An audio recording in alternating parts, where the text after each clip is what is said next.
All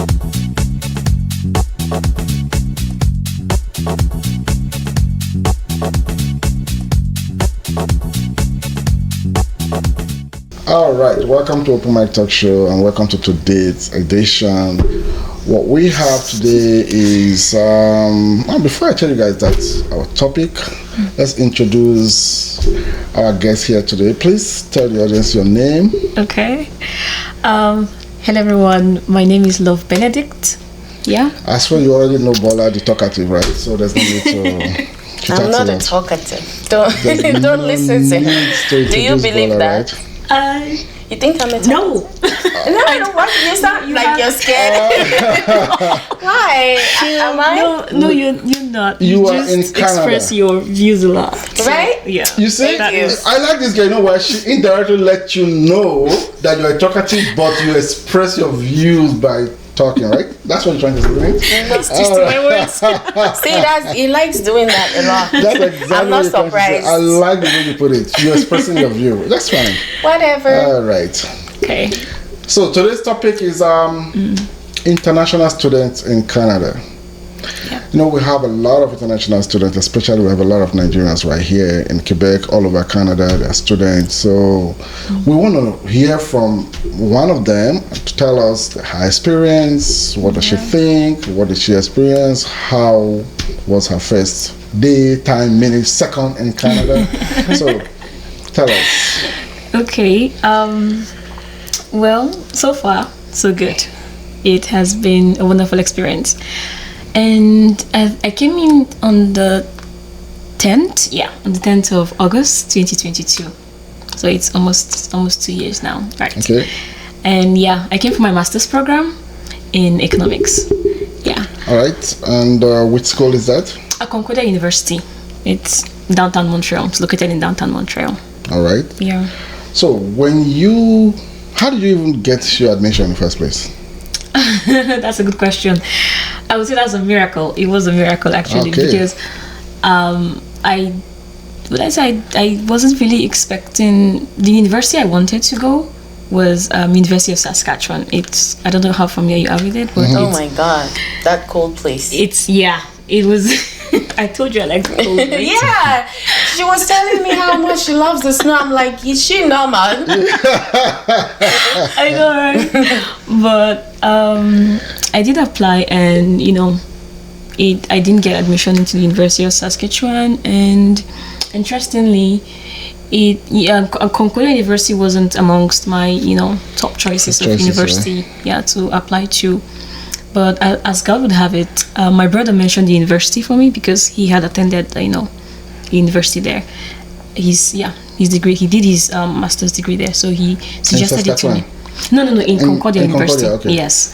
So he suggested it to me, and I'm like, okay, So why not try it? How has your experience been so far in Concordia? Have you ever experienced any form of racism in school? No, I haven't. No. And how has the workload been? Well, economics is not very easy. Yeah, it's not been an easy journey, but it has been worth it. I've learned a lot. When I first came, it wasn't very easy because I had adjust to the culture, adjust to the education system. It's different from Nigeria, and it was a lot to handle in the first semester. It was a lot to handle, and you could tell that this lady's trying to handle a lot. Have the lecturers supportive? They have been actually. They've been very supportive, and I think that's one of the things I loved about my lecturers is the fact that you could actually just walk up to them during the office hours, ask questions, and they'll be very willing to assist you and to put you through if there are areas where you didn't you needed help with. And I wish most Nigerian lecturers can be like that. Because then when I was in the university in Lagos, because I went to University of Lagos, most of those lecturers, you'd be scared to even talk to them. Because if they don't sexually harass you, I don't want to say it, but some do actually. But if you're not faced with sexual harassment, you're faced with, just get out of my office, I'm busy, or go meet your teammates or your mates to explain to you. I feel like when you're in a school setting, you have lecturers. They are meant to, you're meant to feel comfortable enough to talk to them so they can put you through, and then it makes the whole process easier. That's true. Yes. So how was your first day in Canada? Well, that was during the fall, if I'm not mistaken. Yeah, that was so. It was pretty okay. I arrived at the airport, and like I said, my brother was there to pick me up. So yeah, so it was pretty interesting. And your first day in school? Okay, my first day in school, and yeah, then I was juggling because I had to like get a job. So I was. I think one of the shifts, my place of work was clashing with my classes. What type of job is it? Okay, then I was working. It was like a customer care. Okay. Yeah. So you came to Canada right away. You got a job? Okay, not right away because I came in August, so there was no way I could work until my studies began. So I got a job in September. Oh, that was fast. Yeah. So I had to like go wrap up with the class, and it was like I said, the courses were very new to me. So my first day in the university was just like sitting down in the class and listening to the Just lecturer trying talk to about observe, right? talk about the course itself, the program itself. And yeah, afterwards I had to like after the class was over, like stayed back, talk with the rest of the course mates, what are the materials needed for this particular course, how we're going to go about the study groups and all of that stuff. Yeah. So I had like Nigerians in that class that, okay, there was one person in particular that I just talked with before I hurried off to work. So yeah. So which means you already had your brother prepared, wet the grounds for you before you arrived. So it wasn't really that difficult. Oh yes, my brother was being very supportive. He was here already. He's been here already. So yeah, he was here to receive me at the airport, and then he like helped me have a smooth transition into my stay here in Canada. So as an international student, tell us what kind of fun you've had so far in Canada.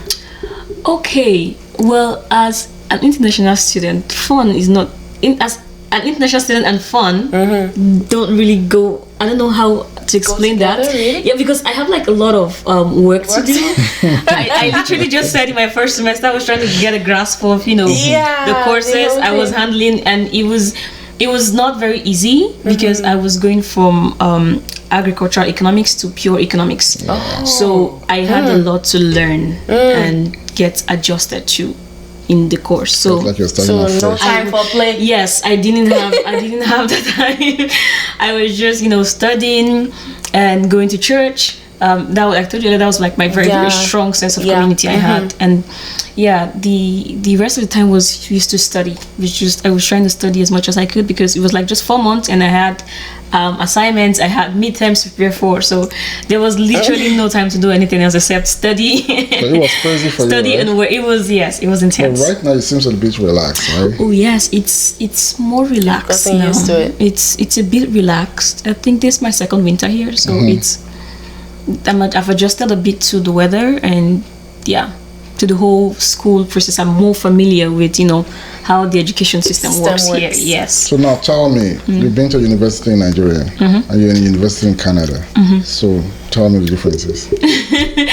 Well, there are differences. Yeah, What can you remember? What can you talk about? Tell us. Okay. First, the education system is different, right? And how will I put this? Okay, the way you were taught in, for example, I'll use my course as an example now. Yeah, my course was a very practical course because we had to do a lot of field work and everything.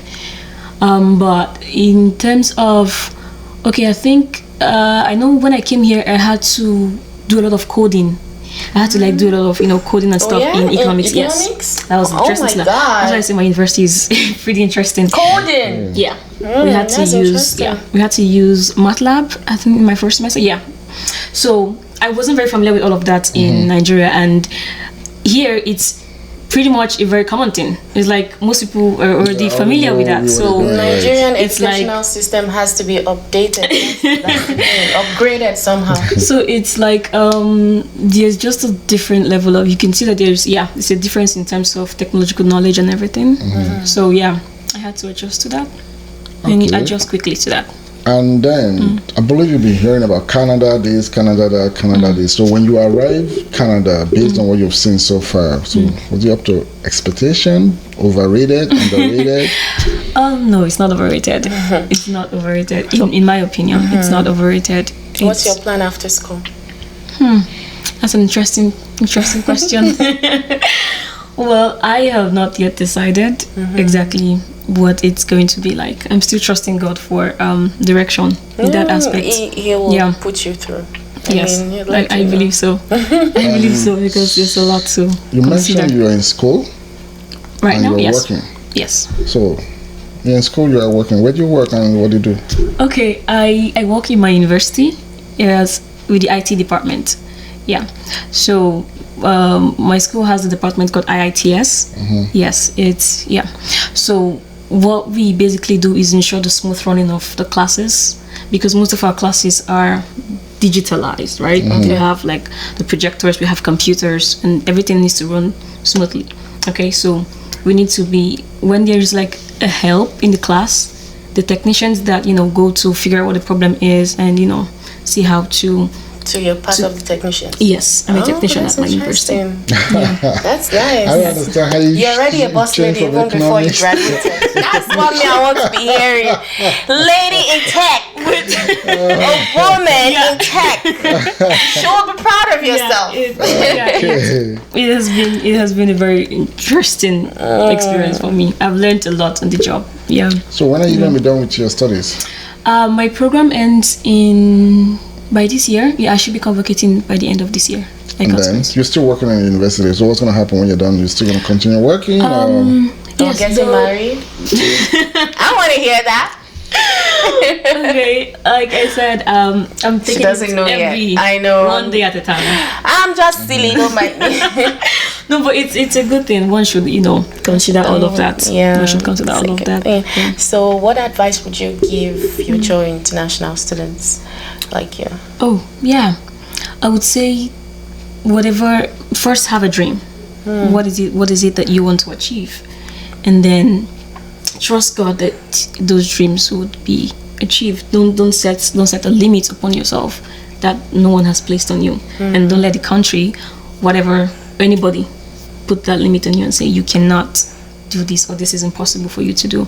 Just believe and trust God. And if you have a desire to study abroad, not just in Canada, if you have a desire to further your education to any country in the world, pursue it. Yes. And don't let the obstacles, because there are going to be a lot of obstacles. Don't let any of them, hold you back and all of that. And then in your school, have you seen a bunch of Nigerians?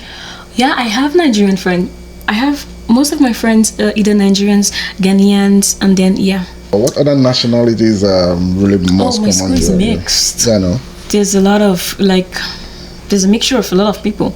I know we have people from Lebanon. We have people from Ghana. I have Ghanaians and I have Nigerians, and I think I have someone from the US. Like my class is not a very. I'm speaking now on based on the postgraduate level, because we're not like the undergrad that have like a lot of students. Just like we have 15 to 23 students in the class and stuff like that. So it's just like a section of various people from various parts of the world. So, and as an international student, what would you say so far you don't like in Canada or in your school that you don't really feel like you think this should have changed, or this is not what you expected, or something like that? Well, so far it's been good, actually. I'm very sincere. So far it's been good. And yes, of course there are challenges. I don't think there is any organization or any institution or any country that wouldn't have, challenges here, challenges there. But so far I cannot pinpoint any major challenge I've had. Yeah, aside from blending in and getting used to the culture, getting used to the atmosphere, getting used to the weather. All of that is, So you like Canadian food? That's an interesting question. Well, they do have African stores. Yeah. So, my friend and I were gonna try the poutine. You haven't tried poutine? I know. I have tried. I've been in Quebec and not tried poutine. It's been a year. Or the French vanilla. Oh, no, that is mine. You love it? I love French vanilla. That's but you mine. haven't tried poutine. We're buying poutine today. I had French vanilla this morning. Okay. You have to try poutine today. I'm gonna try it. You should try No, but sincerely, I plan on trying that tomorrow. Oh my god. You might like it. I plan on trying that tomorrow.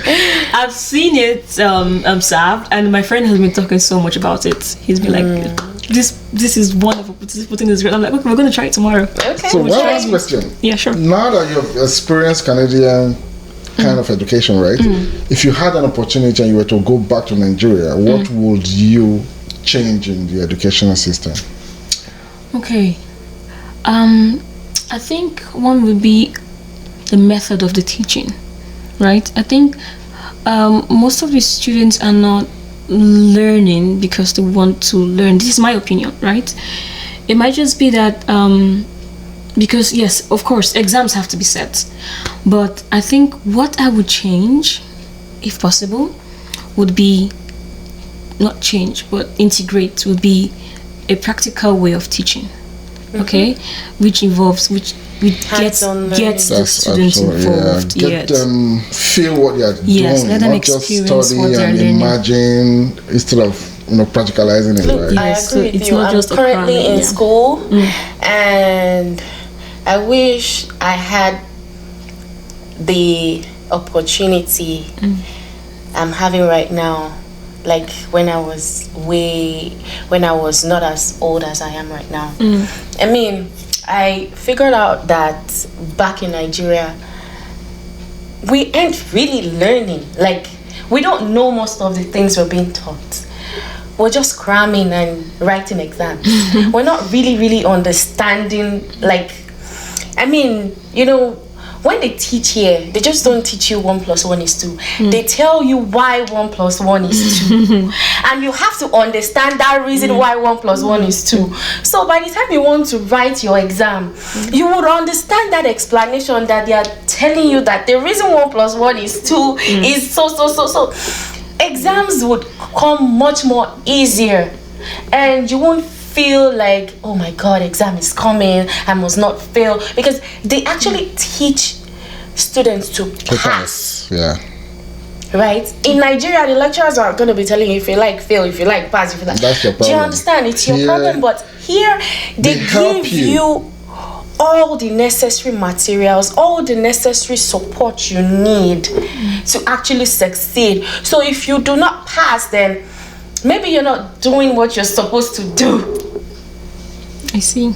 Yeah. Because it's amazing, because when I started learning here, I'm like, oh, this is what they're actually trying to tell me back in Nigeria. Really? I'm like, this is ridiculous, So are we supposed to go back to Nigeria and change the educational system right now? Three of us? We need to. It has to be updated. Teachers need to learn. I mean, I used to be history teacher back home. I mean, I didn't really go into practice, but at least I was a student history teacher for my teaching practice back in Nigeria. So I taught secondary school students. So I knew how it was, even for teachers. It's hard because most of the things that should be updated in the curriculum are not updated. Most things are still outdated. Okay. Do you understand? So many things need to change, and teachers need to step up their game as well, because most teachers are lazy. I'm going to tell you that for sure. And maybe part of because they don't pay them enough. I don't know. They don't pay them enough. Honestly, in some schools, they don't pay them enough. So they don't even want to put their all into teaching the students. They don't pay them. They don't even pay them. They owe them their salaries. You see? That's the thing. So the strike and here, strike here, strike there, strike there. 4 years course takes like 8 years because strike, and they don't pay them their salary. How do you expect teacher to go to classes, teach, go back home 1 month, 2 months, 3 months, no salary, and they have family? Oh wow. So obviously they're just gonna go to class and feel like, okay, I'm not being paid anyway, so you guys can go do whatever you want to do, right? So we have a lot to do back home. Yes, it's something that all hands needs to be on deck. Yeah, all hands has to be on deck. As you guys have heard love today, I mean, she said, don't place a cap on yourself, set your limits and work towards your goal. And I hope you guys have learned one or two things from her today. And as an international student, I mean, if you have all the support, yes, if you do get have it, support, because it's very, very, very necessary. Thank you all for watching today.